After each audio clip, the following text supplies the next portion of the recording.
live and work in Canada through an immigrant visa. Hello everyone, my name is Joseph M. Ferrer, and then this is my wife and my son Joseph.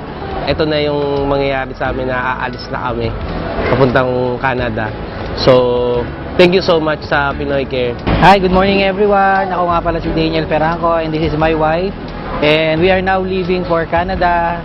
And this is it. Thank you so much Pinoycare, and hopefully yung mga magsa-sign up, never doubt guys, this is for your future, for the greener pasture. Thank you so much. Bye.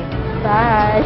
Hello, today is my flight to Canada. I'm so happy. Thank you Pinoycare.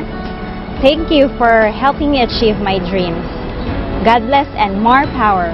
At ngayon, papaalis na po kami papunta sa Toronto, Canada.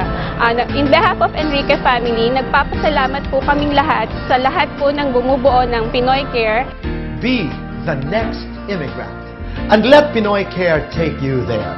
Look at our screen for our orientation schedule. Thank you. Pinoycare Visa Center,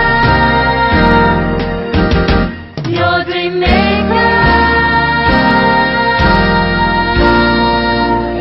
Want your children to have a good future like me?